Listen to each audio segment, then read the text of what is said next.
ইতিহাসের সবচেয়ে বড় ভুলটি শুরু হয়েছিল একটি কাগজের টুকরো স্বাক্ষর দিয়ে কি 2-3 আগস্ট 1939 বার্লিনের এক গোপন বৈঠকে নাৎসি জার্মানি ও সোভিয়েত ইউনিয়নের মধ্যে মলোট-রিবেন্ট্রপ চুক্তি স্বাক্ষরিত হয়। দুই শত্রু দেশ একে অপরকে আক্রমণ না করার প্রতিশ্রুতি দেয়, কিন্তু হিটলারের মনের গভীরে লুকিয়ে ছিল অন্য পরিকল্পনা। চুক্তির ছায়ায় পোল্যান্ডকে ভাগাভাগি করে নেওয়া হয় আর ইউরোপ বিভক্ত হয় দুটি প্রভাব বলয়ে, একদিকে জার্মানির কালো পতাকা, অন্যদিকে স্তালিনের লাল। স্তালিন জানতেন না এই চুক্তির কালি শুকোতে না শুকোতেই হিটলারের ট্যাঙ্কগুলি পোল্যান্ডের দিকে ধেয়ে আসবে।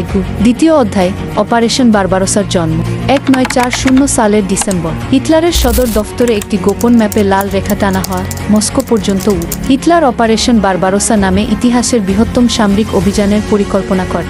লক্ষ্য সোভিয়েত ইউনিয়ন ধ্বংস করে ইহুদি বলশেভিজমকে নির্মূল করা। 1941 সালের 2 জুন ভোর 4টায় 3.5 লাখ জার্মান সৈন্য, 3,000 ট্যাঙ্ক এবং 2,500 যুদ্ধবিমান নিয়ে রাশিয়ার বিরুদ্ধে ঝাঁপিয়ে পড়ে। প্রথম দিনেই 1,800 সোভিয়েত বিমান ধ্বংস। স্তালিন স্তব্ধ, কিভাবে এত দ্রুত হারালেন তিনি? তৃতীয় অধ্যায়, বিজয়ের মুখে বিপর্যয়। জার্মান ট্যাঙ্কগুলি মস্কোর দিকে এগোচ্ছে, কিন্তু হঠাৎ থেমে যায় কেন? হিটলারের সৈন্যরা 3 দিকে বিভক্ত। উত্তর লেনিনগ্রাদ অবরোধ, দক্ষিণ ইউক্রেন ও কিয়েভ দখল, মধ্য সরাসরি মস্কো আক্রমণ। কিন্তু হিটলার একটি ভুল সিদ্ধান্ত নেন, মস্কোর বদলে ইউক্রেনের সম্পদ দখলে মনোযোগ দেন। এই দেরিতে রাশিয়া শক্তি সঞ্চয় করে নেয়। অক্টোবরে অপারেশন টাইফুন শুরু হয়, কিন্তু তখনই আকাশ থেকে নামে শীতের অভিশাপ, পতনের শুরু। 1942-43 স্তালিনগ্রাদ, জার্মান সৈন্যরা বরফে জমে মরছে আর রেড আর্মি লেখে ইতিহাসের নতুন পাতা। হিটলারের স্বপ্ন ভেঙে যায়। স্তালিনগ্রাদের যুদ্ধ, 9-0 জার্মান সৈন্য নিহত। কৌশলগত ভুল,